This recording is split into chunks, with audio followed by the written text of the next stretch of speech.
நம்முடைய பிரார்த்தனைகள் ஏற்றுக்கொள்ளப்படுவதற்கான ஒரு ஏற்ற நேரம்னு சொல்லி ரசூலுல்லாஹி ஸல்லல்லாஹு அலைஹி வஸல்லம் நிறைய நேரங்களை சொல்லியிருக்கிறாங்க. அதில் ஒன்று என்னவென்றால், அல்லாஹ்வுடைய தூதர்கள் சொல்கிறாங்க, ஜும்மாவில் ஒரு நேரம் இருக்கிறது, அந்த நேரத்தில் ஒரு அடியான் கேட்கின்ற பிரார்த்தனை கண்டிப்பாக ஏற்றுக்கொள்ளப்படும் அப்படின்னு சொல்லியிருக்கிறாங்க. இது எந்த நேரம்? கிட்டத்தட்ட 40 வகையான கருத்துக்களை சொல்கிறாங்க.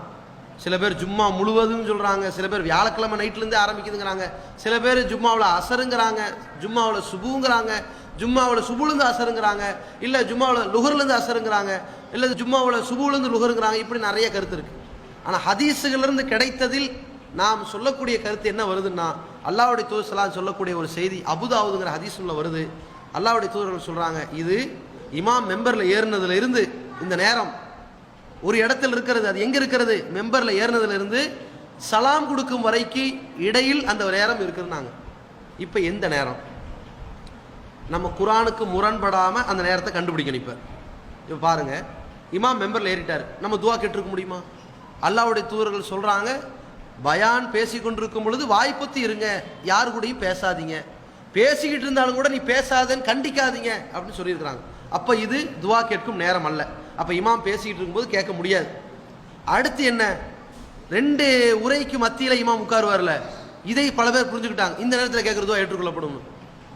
அப்போ 2 உரைக்கு மத்தியில் அமர்ந்த நேரத்தில் கேட்டால் ஏற்றுக்கொள்ளப்படும்னு இருந்தால் ரசூலுல்லாஹி ஸல்லல்லாஹு அலைஹி வஸல்லம் சலாம் கொடுக்கும் வரை இடையில் அந்த நேரம் இருக்குன்னு சொல்லியிருக்க மாட்டாங்க.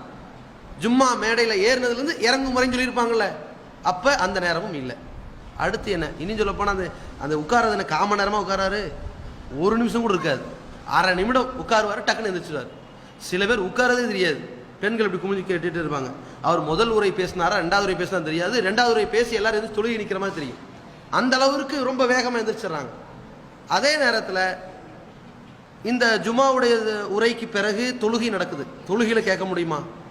இதா குரியல் குரானு ஃபஸ்தமி உலகு அன்சித்து, அல்லாஹ் சொல்கிறான், திருக்குரான் ஓதப்படுகிற பொழுது செவிதாழ்த்தி கேளுங்கள், வாய் மூடி இருங்கள், இல்லை அல்லக்கும் துர்ஹமூன், அருள் செய்யப்படுவீர்கள். அப்போ என்ன ஆயிடுச்சு? அப்பவும் இல்லை. ருக்கூல கேட்க முடியுமா? ருக்கூல துவா கேட்கக்கூடாது, ரசூலுல்லாஹ் தடை செஞ்சிருக்கிறாங்க. சஜிதாவில் கேட்க முடியுமா? கேட்கலாம், சஜிதாவில் கேட்கலாம். ஆனால் ரசூலுல்லாஹ் இப்போ சலாம் கொடுக்குற வரைக்கும் அந்த நேரம் இருக்குன்ட்டாங்களே, அப்போ எந்த இடம்னா சலாம் கொடுக்குற நேரத்தில் உள்ள நேரம் தான் இது. எது? அத்தஹியாத்து ஓதுவோம், ஷஹாதத்து ஓதுவோம், சலவாத்து ஓதுவோம், அப்புறம் ஒரு 2 வகையான துவாவில் ஏதோ ஒன்றை ஓதுவோம், ஓதிக்கிட்டு வரோம். அல்லாஹும்ம இன்னி அஊது பிக்க மின் அதாபில் கப்ரி அப்படிங்கிற ஒரு துவா, அல்லது அல்லாஹும்ம இன்னி ஸலம்து நஃப்ஸி ஸுல்மன் கஸீரா என்கிற ஒரு துவா, 2இல் ஒன்றை நம்ம ஓதுறோம். ஆனால் சில பேர் ஓதிக்கிட்டு இருக்காங்க, அல்லாஹு மகுஃபிர்லி வலி உஸ்தாதி இப்படின்லாம் ஓதுவாங்க. அந்த மாதிரி ஹதீஸில் இல்லை, சரிங்களா? அல்லாஹு மகுஃபிர்லி வலி வாலிதைய வலி உஸ்தாதிய இப்படிலாம் ஓதுவாங்க. அப்படி ஹதீஸ் கிடையாது, 2 தான்.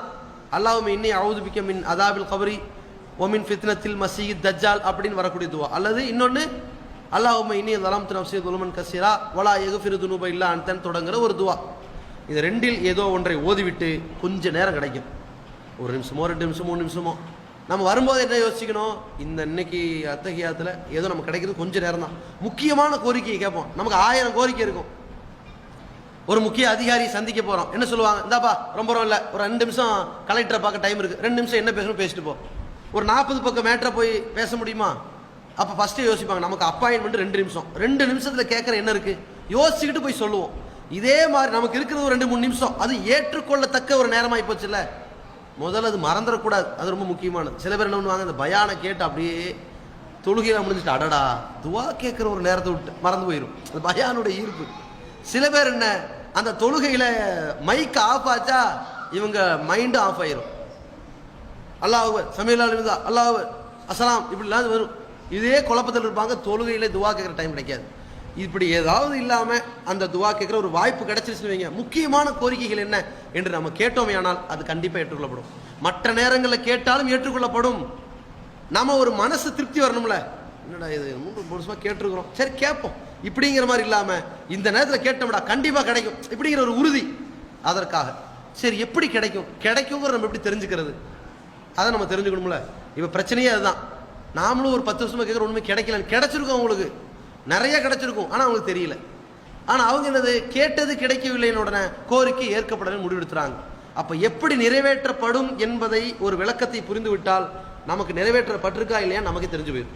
ரசூலுல்லாஹி ஸல்லல்லாஹு அலைஹி வஸல்லம் சொல்றாங்க, ஒருவர் கேட்கக்கூடிய பிரார்த்தனை ஒன்று நேரடியாக ஏற்றுக்கொள்ளப்படும். இறைவா எனக்கு சாலிகான குழந்தைய கிடைக்கல, 4 வருஷம் சாலிகான குழந்தைன்னு கேட்டே இருக்காங்க. 1 2 3 அல்ஹம்துலில்லாஹ் நமக்கு பரக்கத்தான முறையில் அல்லாஹ் குழந்தைய நமக்கு கொடுத்தான், சாலிகான முறையில் கொடுத்தான், இவ்வளோ வருஷம் எதிர்பார்த்து அல்லாஹ் கொடுத்தான். இப்படி பல பேருடைய துவா ஏற்றுக்கொள்ளப்பட்டிருக்குது. கேட்டது கிடைத்து விட்டது. அல்லது நாம் ஒரு துவா கேட்டுக்கிட்டே இருப்போம், கிடைக்கல அப்படின்னா என்ன அர்த்தம்? வேறு வகையில் அவனுக்கு கோரிக்கை நிறைவேறி கொண்டிருக்கும். ஏதோ ஒரு ஆபத்திலிருந்து அவன் காப்பாற்றப்பட்டு கொண்டிருப்பான். வேறு ஒரு கோரிக்கையும் நிறைவேறிக்கிட்டு இருக்கும். உதாரணத்துக்கு நம்ம என்ன செய்வோம், இப்போ ஒரு பரீட்சை இருக்கும், இந்த பரீட்சையில் வந்து எப்படியாவது நல்லா பாஸ் ஆயிரும், நல்லா மார்க் வாங்கணும்னு ஒரு மார்க்கை எய்ம் பண்ணியிருப்போம். அல்லது ஒரு வேலைக்கு இன்டர்வியூ போயிருப்போம், இந்த வேலை நமக்கு கிடைக்கணும்னு எதிர்பார்த்துருப்போம்.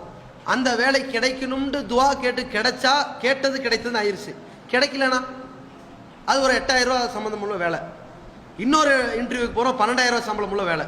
இப்போ இவனுடைய கோரிக்கை ஏற்றுக்கொள்ளப்பட்டுச்சு. எப்படி ஏற்றுக்கொள்ளப்பட்டுச்சு? கேட்டது கிடைக்கல, கேட்டதை விட சிறந்தது ஒன்று கிடைத்தது. அல்லாஹ் ரப்புல் ஆலமீன் கேட்டதை நிறைவேற்றி துவாவை கபூலாக்குவான், அது ஒரு வழி. கேட்டதை விட சிறந்ததை கொடுத்து துவாவை கபூலாக்குவான், இது ஒரு வழி. இல்லை என்றால் மறுமையில கொடுத்துருவான். எல்லாத்துக்கும் கணக்கு வச்சு என்னது, மறுமையில யாருக்குமே எந்த அநியாயம் பண்ணிட மாட்டான். மறுமையில் அல்லாஹ் கொடுப்பான்.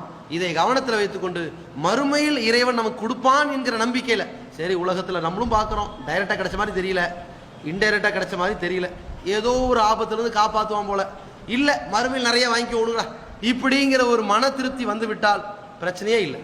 இதை நம்ம கவனத்தில் வைத்துக்கொண்டு நம்முடைய வாழ்க்கையை அமைத்துக் கொள்ள வேண்டும்.